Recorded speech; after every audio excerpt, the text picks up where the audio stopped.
Well, the very first job I had in government is while I was still in law school. I was in law school here in town in Washington, D.C., and there was a program that I could take and get some credit through. I could get credit at school, but I was also working for the government. And at the time, I was studying government contracts, and while doing that, I was able to get a clerkship with a Board of Contract Appeals judge at the GSA. And while I was working with her, I was able to meet and network with a few folks. One of the things I learned on the side was that I liked practicing the law much better than I liked going to school to learn the law.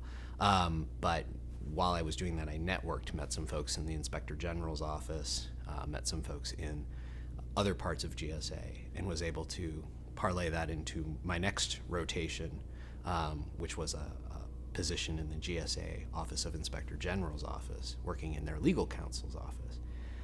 And by doing that, I started to find out there were a lot more things that I liked to do in government agencies. So when I graduated, I had some actual experience in an agency, which made it a little bit more appealing for folks when I was interviewing with federal agencies to want to hire me. So that was a really good way to get in. I landed with Social Security, where I began my career.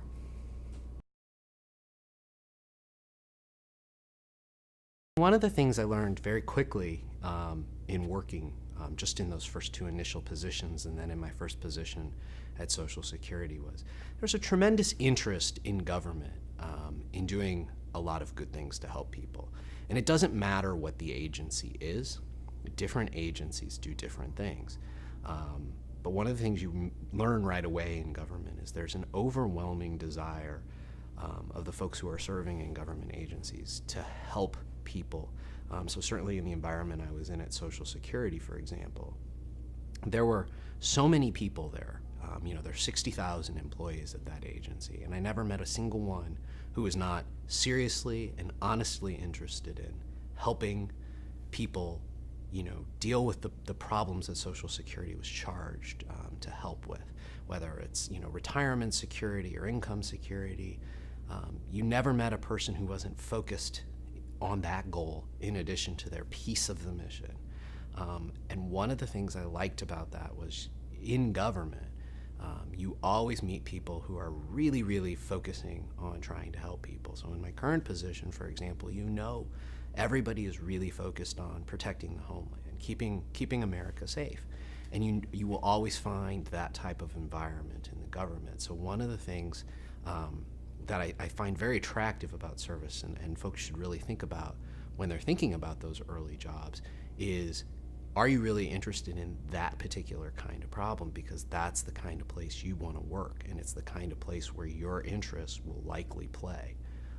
So whatever skill set you're bringing, lots of agencies have lots of opportunities in different areas, whether it's technology or program expertise or legal expertise.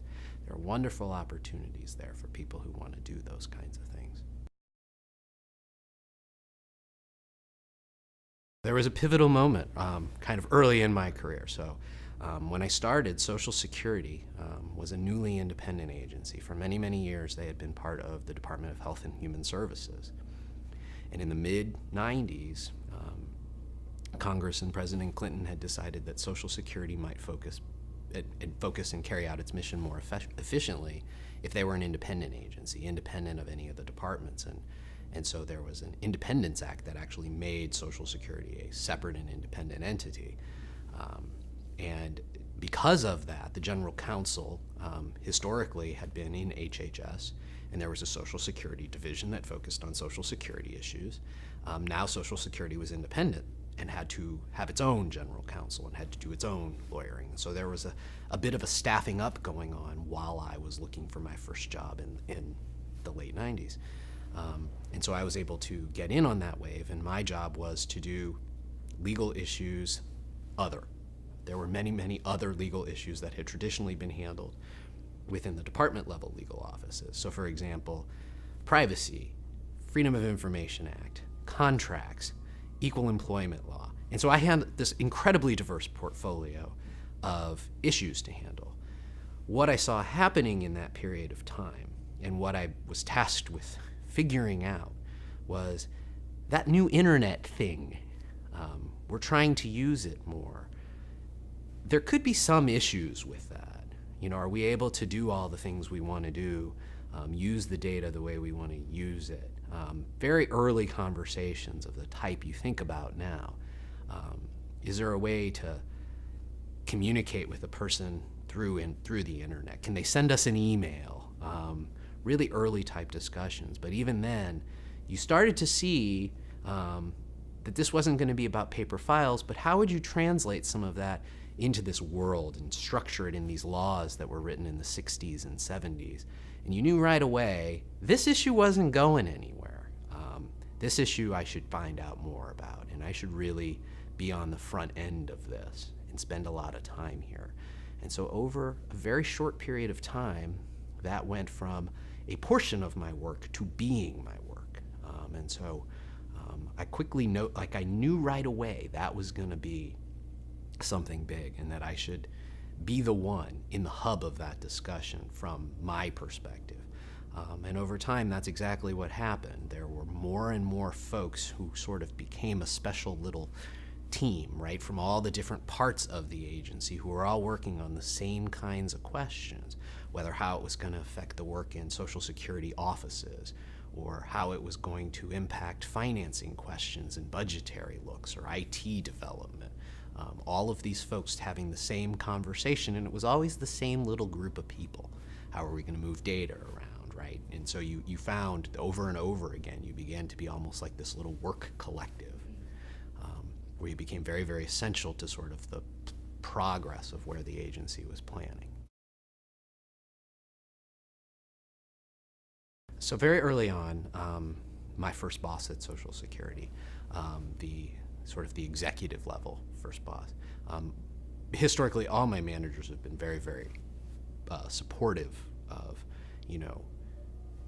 delivering the best types of service I can do and being aggressive to find solutions when problems seem like they don't have an answer, to dig deeper, to look deeper. But my very first executive, when I was really looking for direction in this very new environment, he was still fairly new, I was still fairly new, and we really, he was a retired Air Force colonel, had come in to civilian service straight out of the Air Force.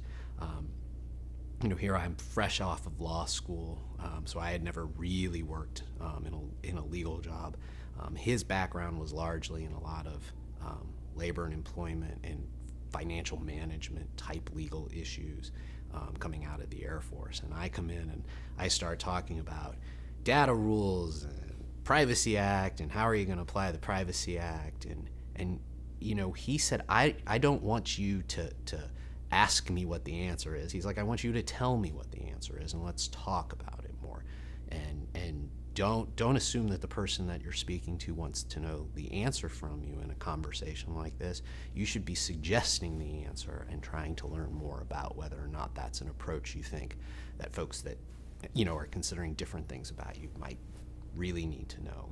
And be aggressive in that way, in a respectful sort of way, and push the bounds, because you are here because you know things that people my age will never understand in the same way. And in a few years, you will be in chairs like this, and there will be people looking at you. You need to be able to find ways to get the information you need out of them. So it's very much sort of this, think about it, and don't always come in and ask me what the answer should be. You tell me what the answer should be. And so I found that to be very helpful, kind of looking back at where I am now that I have a staff and am managing people, and trying to help them develop to that next level, which is, when they come in and ask me, is this okay? Is this what I should do? It's like, you tell me, right? You tell me where we should be going. Explain to me why. Help me understand all this, and then, help me make a judgment with all the information I have and all the experiences I have, but bring to the table the piece that I don't have, because you're way deeper in the weeds than I am right now. It's a very useful way of looking things, and really helps me manage and lead folks with a much deeper understanding of the other side of the discussion. The best resources I can always recommend to someone is, you don't necessarily need, a mentor in what a lot of folks would consider a typical mentor of someone in a higher position, but you need to learn, you need to find people who can give you the pieces of the puzzle that you're missing.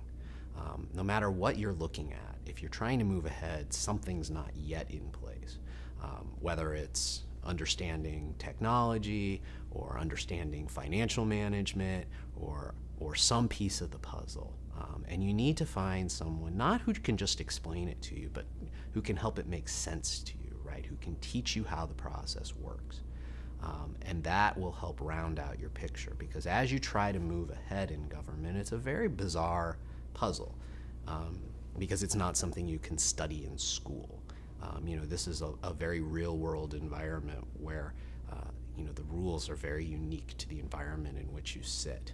So as you move ahead, the mentoring, situational mentoring that you really need will often arise from people who can teach you things about different pieces of the puzzle that you need to understand to move to that next level. So certainly, as I was coming out of the legal profession, right, and moving over into policy analysis and privacy, one of the things I needed to understand a lot more was policy analysis, because legal analysis and policy analysis are not the same thing. And then another thing I really needed to understand more and more of as I was getting deeper and deeper into a highly technical world is technology. So some of my closest work associates, some of the people I spent the most time with and developed the most close friendships with, were the folks who could explain the technology and the way things were moving, because you couldn't deliver what folks needed until you really understood what was going on. And the more complicated it became, the more webbed it came. You had to talk to more and more people, and sometimes those people are much lower in sort of the grade food structure, because they're the people who can best explain it to you. Don't ever be so presumptuous that you can't talk to someone who's lower down in grade or status, sort of in a ranking thing, which is very common in sort of the government structure. Don't ever be so presumptuous that you can't get better information from folks lower down on that chain than someone who has to be your peer. One of the most useful pieces of advice, I know some of your best friends will always be the people who are at the bottom, who can really paint the picture for you.